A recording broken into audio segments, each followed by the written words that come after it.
La historia de la antigua Roma es una historia de la evolución, acerca de cómo la capacidad de una civilización para adaptarse y dominar pudo conducir a su supervivencia, durante más de 1000 años. Roma comenzó como un pequeño pueblo, en el río Tíber de Italia central.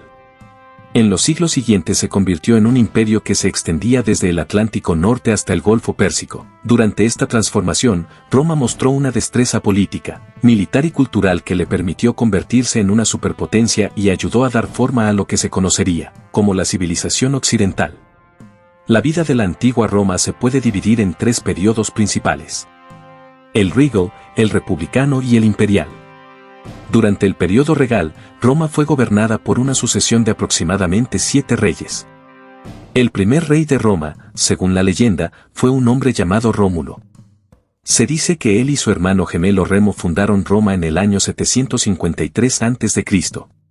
Luego, en el año 509 a.C., Roma adoptó un sistema republicano de gobierno en el que el Estado estaba gobernado principalmente por elecciones anuales de representantes llamados pretores, que luego fueron llamados cónsules. Uno de ellos se convirtió en un famoso general y dictador, Julio César. El periodo imperial que siguió se caracterizó por el surgimiento del Imperio Romano, y de líderes notorios como Octavio, el primer emperador de Roma que marcó el comienzo de una era de paz, y Nerón, que algunos eruditos creen que fue el emperador más cruel de Roma.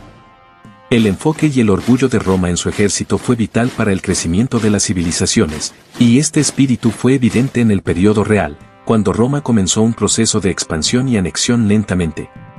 La expansión lenta y constante de los pueblos vecinos finalmente llevó a los romanos a dominar la península italiana y todo el mar Mediterráneo, donde conquistaron a los griegos, egipcios y cartagineses. Las conquistas militares ayudarían más tarde a Roma a conquistar tierras tan lejanas como Gran Bretaña e Irak. Se requerían avances en el acueducto de ingeniería romana. Estos facilitaron un aumento significativo para el acceso del público al agua. Ayudaron a mejorar la salud pública y allanaron el camino para las famosas casas de baño de Roma. También se construyó un sistema de caminos de 50.000 millas de largo, mientras que originalmente se hizo para los militares. También facilitó el movimiento de personas e ideas en todo el imperio.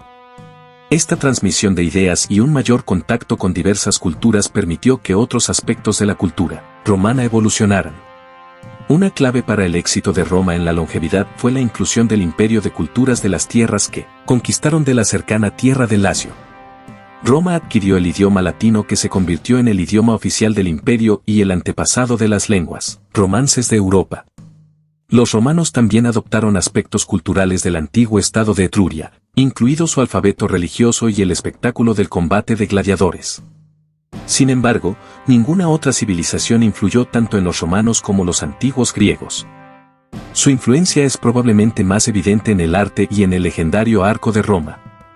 Los romanos de clase alta encargaron pinturas y esculturas para imitar el arte griego. Los estilos arquitectónicos griegos, como las columnas, se implementaron en estructuras romanas como el Panteón y el Coliseo. Un cambio cultural en particular que resonó en todo el imperio fue el surgimiento del cristianismo que se originó en el Medio Oriente. La religión encontró un firme defensor en Constantino, el primer emperador romano en convertirse al cristianismo. Esto permitió la transición de Roma a un estado cristiano y animó a la religión a extenderse por Europa en el siglo IV. Después de una vida útil de más de un milenio, el Imperio Romano declinó factores, incluida la corrupción política. Las crisis económicas y los conflictos de clase llevaron a la decadencia del imperio desde adentro, mientras que las invasiones y otras amenazas militares hicieron que se derrumbara desde afuera. Datos que no sabías del Imperio Romano. 1. La mayoría de los romanos que vivían en el campo eran agricultores. El cultivo más común era el trigo, que se usaba para hacer pan. 2. Los soldados. El ejército romano era grande y necesitaba soldados. Esta era una manera para que las clases más pobres ganaran un salario regular, y ganaran tierra valiosa al final de su servicio.